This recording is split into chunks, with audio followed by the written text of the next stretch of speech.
Bom, então, novamente, bom dia a todos. E, de fato, assim, a minha comunicação vai ser, de certa forma, uma continuidade ao que o professor Leonardo estava dizendo, né? Porque, justamente, vou falar sobre o Sutra do Diamante. Vitor, Então, deixa eu interromper. Eu não sei se daria pela obrigação para esperar uns 5 minutos. Muita gente vai no banheiro, né? Ou nós não? já estamos bastante atrasados, por favor, mas Eu também queria. sinta à vontade. Mas não queria perder. Então, assim, já peço antecipadamente desculpas que não vou ter a mesma profundidade do professor Leonardo. Na verdade, estou no primeiro semestre, né, do mestrado, então, assim, para mim, ainda vai ser uma apresentação bastante inicial da minha pesquisa, do que eu estou estudando, mas é justamente a continuidade do que acho que o que o professor queria falar, vou falar um pouco disso, de uma forma não tão profunda quanto o professor. Então, o meu objetivo aqui vai ser entender o tratamento da identidade para o Sutra do Diamante, e para isso eu quero passar pelos seguintes passos. Primeiro vou falar muito rapidamente sobre uma breve introdução ao Sutra do Diamante, depois eu vou tratar dos conceitos de vacuidade, originação dependente e condicionado. Depois eu vou falar do tratamento da linguagem e o método do ensinamento, tal como aparece no Sutra do Diamante, também já mencionados pelo professor. E, a partir dessas ideias, vou tratar, então, da identidade. Bom, o Sutra do Diamante tem esse nome, o nome dele completo, na verdade, é A Perfeição da Sabedoria, que porta como diamante em 300 versos. Ele é um texto aproximadamente do século III depois de Cristo e faz parte de uma tradição, o professor já mencionou aqui, da Mahayana, né? Ele é parte de uma coletânea maior de textos que chama Prajnaparamita, Perfeição da Sabedoria. Foi base para interpretações de escolas budistas tais como a Madhyamaka e Yogacara.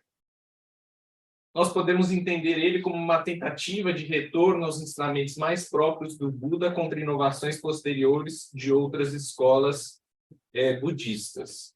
E ele dialoga, critica também outras tradições budistas, como a Sarvastivada e Theravada. Bom, como o professor falou, né, a palavra Shunyata, vacuidade, não aparece no Sutra do Diamante. A palavra que aparece é sânscrita, no capítulo 32, já no fim do texto, e também aparece a palavra incondicionado, a sânscrita, no capítulo 7. Mas eu estou tratando aqui esses três conceitos, vacuidade, condicionado e coordenação dependente, como conceitos interligados, que remetem a uma mesma noção filosófica. Então, vacuidade a gente poderia definir como uma noção ontológica de que os entes não possuem svabhava, ou seja, não possuem essência, não possuem autonomia própria, não representam a realidade, nos termos que o professor falou. O termo condicionado, por sua vez, justamente por não possuírem essência, não possuírem autonomia ôntica, significa que os seres são condicionados por outros seres. E a cooriginação dependente, estou interpretando aqui como uma ideia holística ou global desses dois conceitos anteriores, no sentido de que, se os seres são condicionados por outros seres, e isso está acontecendo a todo momento, então nós temos um movimento permanente de mudança de todos os entes ao mesmo tempo, justamente em relação com sua relação com os outros entes. E em comparação, o professor Leonardo também já mencionou isso, né? Mas em comparação com outras escolas de pensamento, como o Sarvastivada e Theravada, existiria, então, o Dharma, né? Entidades com svabhava, com autonomia ôntica, e essa ideia vai ser criticada aqui no texto. Ao meu ver, assim, estou interpretando também a ideia de Shunyata como uma crítica mais ampla, tanto a outras escolas de pensamento budista, quanto ao pensamento hinduísta, né? Assim, não posso tratar disso por uma questão de tempo de forma mais profunda, mas nós podemos entender, assim, os dharmas, então, traz a ideia de algo que representa a realidade, nos termos que o professor Leonardo já falou, e também podemos identificar algo nesse sentido como no hinduísmo como o Brahman. Aqui o Brahman seria o Brahman no sentido no sentido masculino, né, como potência criadora, como o professor Dili estava me alertando ontem, não o Brahman, não o Brahman neutro, mas, enfim, a ideia de que o Brahman traria uma produtividade, representaria uma certa realidade. Então, a vacuidade criticaria tanto essa ideia de Brahman como algo que representa o real, quanto os dharmas como algo que representam o real. Então, o budismo teria um alcance maior, de simplesmente não falar a realidade é isso ou aquilo, mas de negar que nós possamos alcançar epistemicamente a realidade. Então, para o Sutra do Diamante, todos os entes, isso nós vamos ver mais para frente, os entes tratados linguisticamente são caracterizados pela vacuidade, por Shunya. Então, o professor falou muito do método do ensinamento, que constitui-se de 3 etapas. As 3 etapas do método do ensinamento, então, podem ser taxadas como uma afirmação, uma negação e uma reafirmação. E esse método do ensinamento, com essas 3 etapas, é aplicado a diversos objetos ao longo do Sutra do Diamante, inclusive a identidade, que é aqui o nosso tema, o próprio Buda e a ideia de Dharma. Então, aí nós temos como isso aparece textualmente no Sutra do Diamante. Eu peguei aqui a tradução do próprio professor Leonardo, do capítulo 14. Ainda não é uma tradução oficial, mas que nós podemos utilizar. Então, como isso aparece? Está aí destacado em negrito o método de ensinamento, no capítulo 14. Então, Senhor, aquela que é a ideia de verdade é, de fato, a ideia da não-verdade. Por isso, aquele que assim partiu fala da ideia de verdade como sendo apenas uma ideia de verdade, ou no nosso último encontro sobre o Sutra do Diamante, o professor também propôs essa outra tradução como conceito de ser. Isso está traduzindo a palavra aí, negritada também, de Bhuta Sanya. Então, Sanya a gente pode traduzir ou como ideia ou como conceito, e Bhuta vem da raiz Bhava, que significa ser, né? Daí que a gente pode traduzir dessas duas formas, e o professor Leonardo tinha até preferido essa última ideia de conceito de ser, e eu também, e nós vamos ver por que isso se aplica dessa forma. E eu coloquei aí em 3 cores diferentes, tanto para destacar o primeiro, o segundo e o terceiro momento, mas também para mostrar que há uma certa progressão no método do ensinamento. Então, o primeiro momento é aquele que fala da ideia da verdade como uma ideia epistemicamente, vamos dizer, ingênua, no sentido de achar que a ideia da verdade traduz o que é o real, o que é a essência das coisas, e isso depois vai ser negado no segundo momento, que vai falar, não, essa ideia da não-verdade não é isso. Então, essa ideia da não-verdade aqui parece que está negando completamente o primeiro momento. E assim seria se não tivesse o terceiro momento. Então, por isso, nós podemos entender assim, o primeiro momento como fazendo uma aproximação com o eternalismo, ou com o pensamento realista, né? Um pensamento que atinge o real. O segundo momento como um momento nihilista, que nega o real. E o terceiro momento como negando os dois ao mesmo tempo. E isso leva à ideia de que, na verdade, a gente pode falar do real, mas temos que podemos falar, né? Podemos usar conceitos, mas temos que ter a compreensão que esses conceitos são meramente conceitos, eles são convencionais, eles não atingem a realidade. Então, aí é só mais ou menos o que eu acabei de falar, de forma esquemática. Então, a linguagem atingindo objetos convencionais, ela só funciona de forma conceitual e ela, portanto, é ela mesma apenas convencional. Então, o Dharma aqui tem vários sentidos, né? Mas o Dharma no sentido de ensinamento budista, ele é constituído ele mesmo pela linguagem, ou seja, ele é convencional, ele não atinge a realidade. Então, na verdade, o Sutra do Diamante tem esse nome porque ele corta, né? O diamante tem essa ideia de uma pedra que corta todas as coisas, ele diz que corta a si mesmo também, né? Então, ele faz uma crítica a ele mesmo, ele mesmo deve ser abandonado depois que ele atinge seu objetivo terapêutico instrumental, para usar a palavra do professor. Então, todos os termos que aparecem tanto no budismo quanto no Sutra do Diamante, Buda, Nirvana, Dharma, em sentido último, devem ser abandonados, eles não representam o que é a realidade. Não obstante, né, e não é porque os conceitos ou o texto não atingem a realidade que ele é inútil.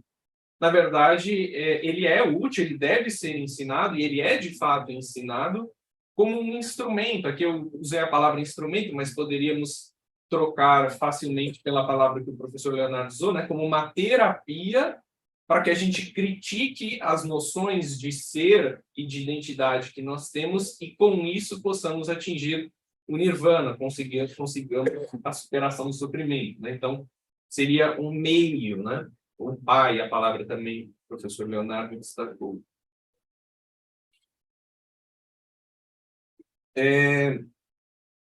Então, se na verdade os conceitos não representam a realidade, o problema deles é nós tratarmos os conceitos como pontos de vista que representem a realidade ou que representem a identidade. O problema está aí.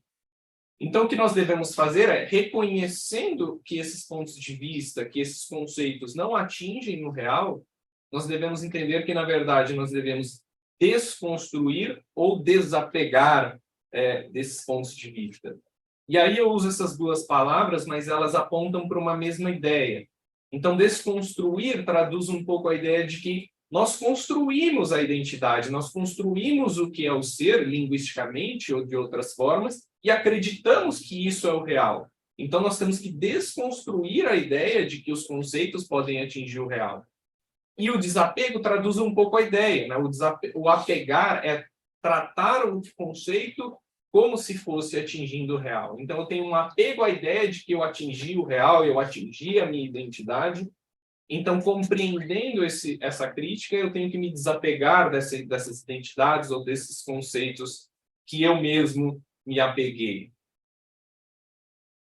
E aí isso inclui também os pontos de vista de que existem dharmas ou de que não existem dharmas, né? Então, na mesma linha do que o professor Leonardo falou, né, eu vejo como o Super Diamante não aponta, não quer entrar no mérito se existem dharmas ou que não existem dharmas. O problema não é esse. O problema é eu me apegar à ideia de que existem dharmas, eu me apegar à ideia de que não existem dharmas, tratar a ideia de Dharma ou de não Dharma como sendo real. Esse que é o problema, é isso que tem que ser objeto de terapia.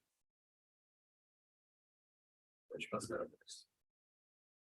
E, na verdade, essa ideia de que nós não devemos tratar não devemos procurar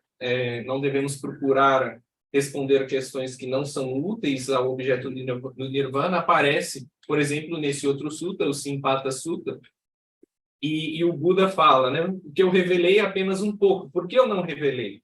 Não revelei porque não é relacionado ao objetivo, não é fundamental para a vida sagrada, não, enfim, não conduz ao Nirvana.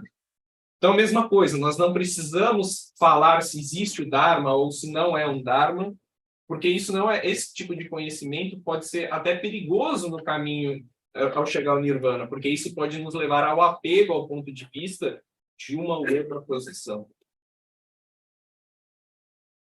Bom, então, tratando a partir dessas ideias que eu trouxe, então, da vacuidade e do funcionamento da linguagem, então vamos ver como que aparece a questão da identidade propriamente no Sutra do Diamante.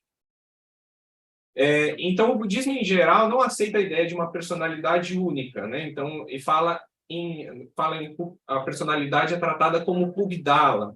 E Pugdala seria, na verdade, uma reunião de 5 componentes chamados de skandhas: a forma física, a sensação, a ideação, a volição e a consciência.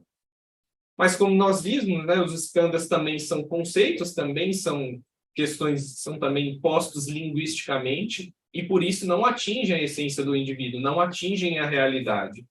Eles são, novamente, uma maneira didática ou terapeuta para que a gente perceba que não existe uma identidade única e que a gente, assim, e por isso a gente deve desconstruir ou desapegar da identidade. Então, na verdade, aqui foram 5 skandhas, mas poderiam ser 1, 2, 30, não importa. O que importa aqui é que a gente use essa decomposição do Pugdala para que a gente perceba que não se trata de uma coisa idêntica a si mesmo, não se trata de algo real também. E especificamente quanto à identidade, o Nilo vai falar do Ananda Sutta, acredito que mais do que eu, com mais profundidade, mas no Ananda Sutta o Buda é perguntado especificamente sobre um self, não, uma identidade, um si, como falou o professor, ou de um não si, e ele não responde nem uma coisa nem outra, ele não adota nenhuma posição nem a outra. E isso aparece também no Sutra do Diamante, também no capítulo 14, mas não na forma de silêncio, mas pela aplicação do método de ensinamento. Então, nós vamos ver isso agora nos próximos slides.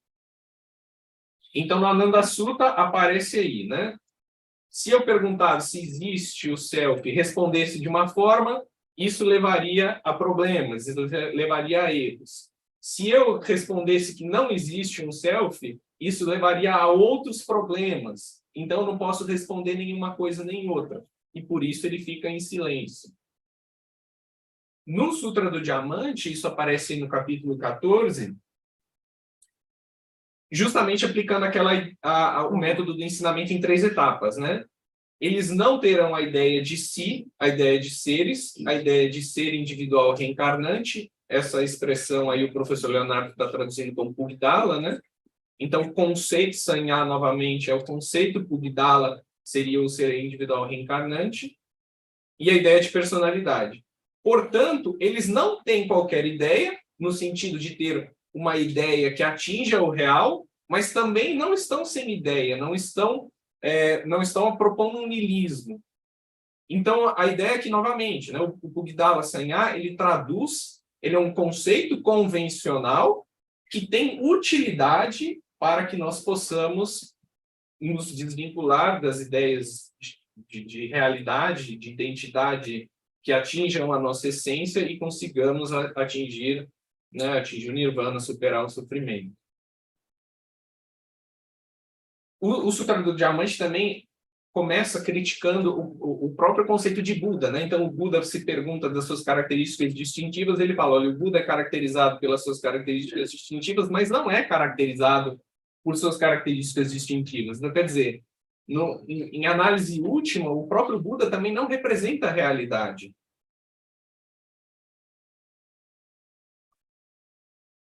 Então, os 2 textos, enfim, estão fazendo uma crítica aos conceitos de identidade, tratando eles como convencionais, não atingindo a realidade, e, portanto, nós devemos desconstruir ou desapegar destes tais conceitos como atingindo o real.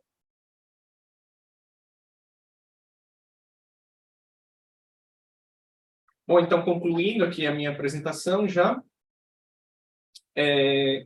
só retomando o que nós já vimos, em razão dos entes estarem em permanente mudança, aparição e desaparição, na verdade, eu acho que pulei só voltando, esqueci de falar aqui. Então, até respondendo à pergunta anterior, né, então, existiria algo que não seja convencional? Na verdade, isso é afirmado expressamente no capítulo 7 do Sutra do Diamante, e isso é tratado como inefável. Na verdade, então, se a linguagem só funciona no nível convencional, algo que está além do convencional, além do condicionado, né, então seria algo incondicionado, não pode ser tratado linguisticamente. E aí a pergunta é, nós sabemos de que isso existe, esse nível não convencional, incondicionado, foi a pergunta lá, e ao meu ver a resposta seria que sim, o budismo afirma isso. E ele afirma isso como? Porque as pessoas que conseguiram atingir o estado de nirvana passaram para esse outro nível da realidade não convencional e voltam para nos contar, para apontar a existência de uma tal existência incondicionada, além da linguagem. Mas como é além da linguagem, nós não podemos falar sobre ela, nós só podemos apontar a sua existência. Mas, ao meu ver, isso é constitutivo do budismo, né? Porque se não existia essa existência além do condicionado, então para que o budismo serviria? Então, ele serve justamente para com que a gente percorra esse caminho, né? Saia da margem da ignorância, a margem que a gente acredita na realidade ou na não realidade, tratamos de conceitos, para a margem do nirvana, onde a linguagem já não é mais útil, o Sutra do Diamante já não é mais útil, o budismo já não é mais útil, então o budismo é só um veículo para se chegar nessa outra margem. mas essa margem é expressamente afirmada como existente no budismo, no Sutra do Diamante, especificamente no capítulo 7. Então, agora sim, passando para a conclusão, que é só uma retomada do que eu apresentei, né? Então, em razão dos entes estarem em permanente mudança, justamente por eles serem desprovidos de essência e serem condicionados uma vez pelos outros entes a todo momento, eles estão inseridos nesse processo, chamado originação dependente, em sânscrito é pratitya samutpada. O método do ensinamento, em sânscrito nós falamos dharma pariyaya, deve ser entendido como um movimento crítico, que ele tem 3 movimentos. Uma afirmação, que aponta para o eternalismo, uma negação, que aponta para o niilismo, e o caminho do meio, que é a posição do texto.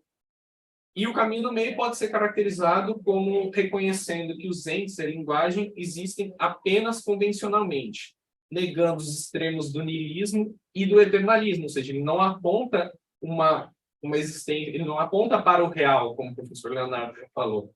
Ele só aponta para um caminho terapêutico, o que a gente deve fazer com esses conceitos de real.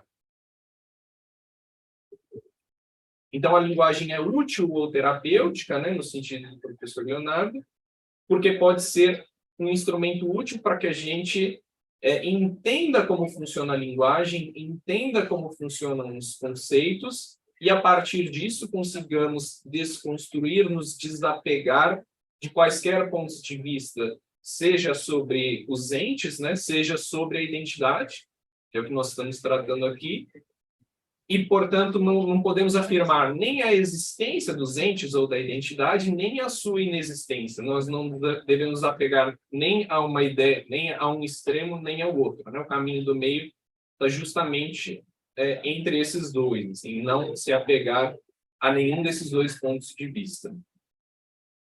Como a linguagem somente pode apontar para o incondicionado, mas não o atingir, a experiência do incondicionado não pode ser tratada como por qualquer conceito ou por qualquer forma de linguagem, e por isso ela é inefável, mas não é porque ela é inefável que ela não existe, né? Ela existe, mas ela deve ser experienciada de uma forma não linguística.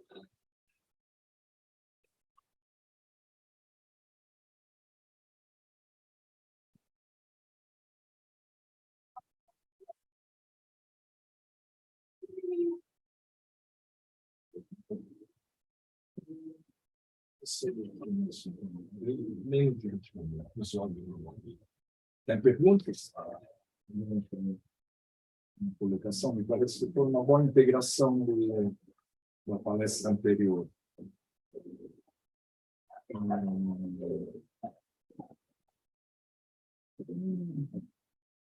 Talvez uma observação poderia ser que veio a sua última colocação, essa ideia de inefabilidade da realidade última. Talvez a questão não seja que a realidade não pode ser falada, mas talvez não deva ser falada, ou seja, não deva ser descrita. Talvez seja, porque já dizer inefável já é uma caracterização da realidade. Então, não sei se você concorda com uma observação desse tipo. Ou seja, talvez seja possível falar da realidade, mas não é útil porque na dimensão da prática, por exemplo, pode ser uma distração, pode ser a criação de um objetivo, isso acaba atrapalhando, digamos assim. Às vezes tem essa sensação. Sim, faz bastante sentido, mas, de fato, assim, esse é o tema especificamente da minha tese de mestrado, e eu ainda estou realmente no começo, preciso estudar isso mais a fundo, de fato. Certamente vai ser aí um aspecto que eu devo me aprofundar mais. Eu tenho só uma pergunta, José. Você quer usar o microfone?